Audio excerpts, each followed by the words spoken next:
This week, welcome back, my people. It's your boy Marken, and welcome to Elite Footy Talks TV, the Caribbean home of CONCACAF and international football, guys. Wherever you are in CONCACAF, wherever you are in South America, North America, anywhere around the world, and you love football, and you want to talk about international football, and you represent your nation, this is the home for that at Elite Footy Talks TV. You know it's the home for CONCACAF football, and CONCACAF qualifying group stages have taken shape, folks. It's the under-17s, and of course, interesting times, because I was talking to some folks, some fellow Trinis, and they were saying we are not good enough. We are not good enough, and around the region, teams are fighting for rhythm and consistency. Some are grinding out narrow wins, and others are learning hard lessons about this tournament, the football, and a few beginning to separate themselves in terms of quality through structure and play and execution. Across several groups, matches have been decided by small margins, guys, and of course, underlining just how competitive this qualifying phase has been for the young players. It's just been one of those ones, guys, and a lot of the groups are fighting for survival. And of course, against the wider backdrop, Trinidad and Tobago on the Centenary delivered a standout performance today. Everyone said that we're not good enough. We lost to Barbados, but a commanding 7-0 over St. Martin after beating them 1-0 3 days ago. While it has seen cagey scorelines, and while the SOCA Warriors U17 have not performed to the best of our opinions, and of course we can criticize them, they showed an amazing performance. A lot of tempo, very good discipline, sustained intensity throughout the match, and of course this performance was especially impressive, not just because the scoreline, but the goals that came for Trinidad and Tobago spread across the front attacking line, with multiple goal scorers contributing to this victory. Intelligent movement in the final third and composure in front of goal. Not much you can say for Trinidad and Tobago previous games, but the attacking play was supported by a solid defensive platform, ensuring the clean sheet was protected even as the goals continued to come. And guys, again, this puts Trinidad in a very strong position. 6 points from 3 games. Of course, you know, we dropped points against Barbados, but Mexico is coming up, and a good win like this certainly to give the boys confidence going into the game against the Mexicans. The young Mexicans are the top team in CONCACAF under-17 qualifying right now this year. But this 7-0 victory definitely is going to boost the confidence of the young Trinidadians going into that fixture. What are your thoughts, folks? Of course, I know, you know, honestly, we've been talking about it this week, and a lot of you have given your opinions. A lot of you have said Trinidad and Tobago just not good enough. You know, how are we going to beat Mexico? You know, we couldn't even beat Barbados, but we just slapped St. Martin into next week. 7 goals, like 7 days of the week. It was Monday, Tuesday, Thursday, Friday, Saturday, and Sunday for those boys. They really didn't know what hit them. They'll be still thinking about that sometime around this time. And of course, the Trinidadian under-17 teams will be celebrating a good, very, very well-deserved victory. And of course, guys, a lot of you may not have seen the game, but if you have, you were treated to a very good performance from the young under-17s. I have not seen a performance from these youngsters quite like that. To be fair, we played St. Martin 3 days ago, and it was a tough fixture. We did not show up like we showed up last night. You know what I mean? On Friday night, on Friday morning, you know, for me, Thursday night for you guys in Trini and in the North American region, you know, it was a performance where we looked like we may not get it over the line. Barely a 1-0 against that same St. Martin team. The Trinidad and Tobago outfit slapped them 7 today. It was a dominant performance. There was no hope from St. Martin. They tried to start well and positive. They tried to come at Trinidad and Tobago quickly, but it soon turned into their biggest mistake, as Trinidad and Tobago soon got themselves on the score sheet. Then quickly after doubling that lead, and then it was all Trinidad and Tobago after that, folks. And I tell you, We criticized this team about the way they performed. We criticized the coach about his tactics. Was he listening to our stream? Maybe he was listening to the opinions of you guys in the chat, listening to what we were saying about them. And to be fair, guys, what I would say is that Dasa Richardson and his teammates, they certainly showed up and showed out today. It's one of those performances that you're going to have to say, yeah, the under-17 boys really did the job tonight. You know what I mean? After all said and done, they came up with this performance. And of course, hey, guys, what are your thoughts now? Where do you think we can go? Where do you think we can go with this? Because we have to say that a lot of you would have said there's no chance at all in us in the fixture against St. Martin. But now it seems like there might be some hope. There might be some moments where Trinidad and Tobago might be able to get themselves in and amongst it and come out with a result. A result that could see the boys qualify for their first under-17 World Cup tournament in a long, long time. It's got to give you that feel-good factor because the boys are giving themselves a chance that we thought that may not have come because, to say, folks, it was looking very bleak losing to Barbados, and then the performance against St. Martin really left a lot to be asked. The attacking was not at all clinical.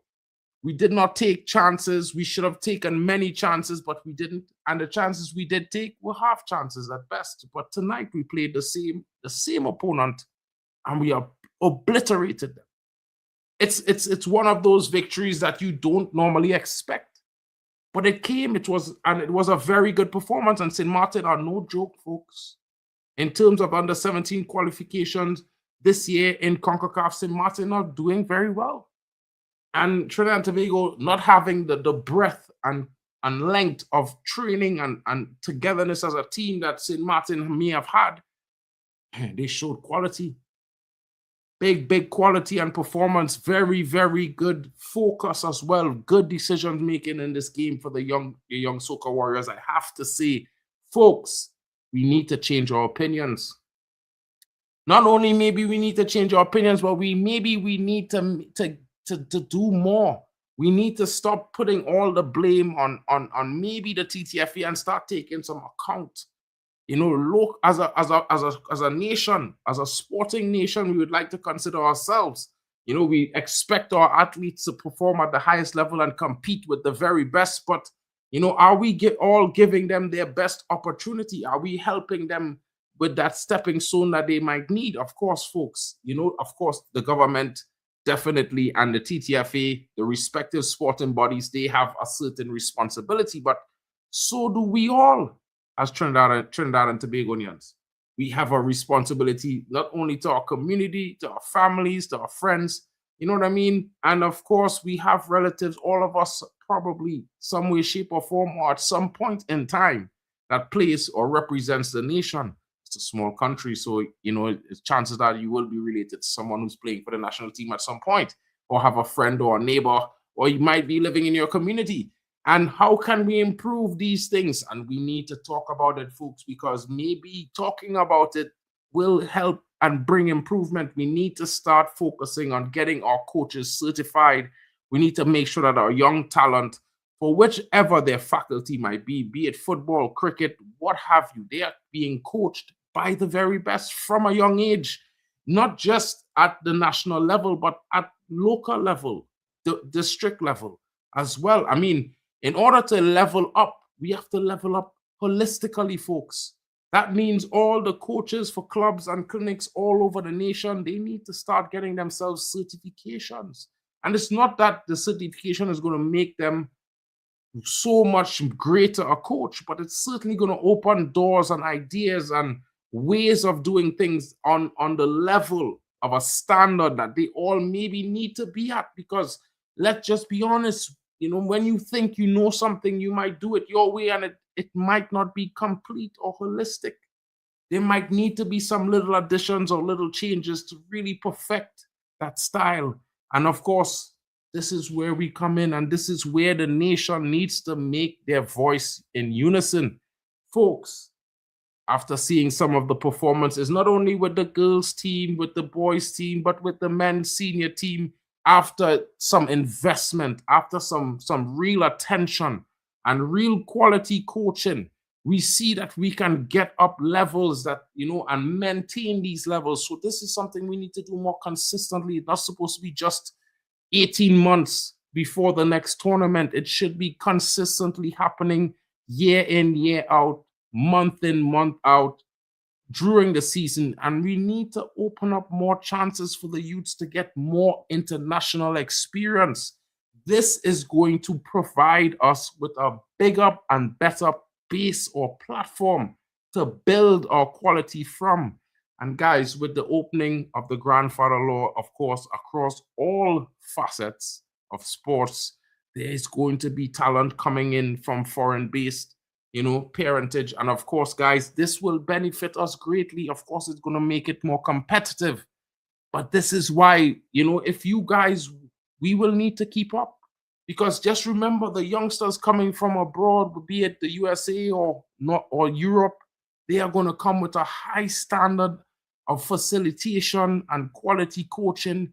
And in order for the youngsters back home who have similar, if not greater talent, they need that same sort of development as well, folks. And, if we look at the performance of the young Trinidad and Tobago U17 tonight, what can we say, folks? Brilliant performance by the youngsters. Certainly levels better than their last performance 3 days prior. And of course, we're going to be expecting big things from them. And maybe, just maybe, having that slight hope that maybe they can get a result against the giant of Mexico in this under-17 qualification. Hopefully, we'll see how it goes, guys. But certainly, hats off to the youngsters for their great performance. And of course, we expect more. Congratulations to the coach and everyone involved, because you did a stellar job in getting these boys up and leveling up, stepping up to the plate to show such a qualitatively improved performance. I have to say, folks, it was a pleasure to watch that game. The young Trinidadians definitely made us proud, and I expect to see more of that.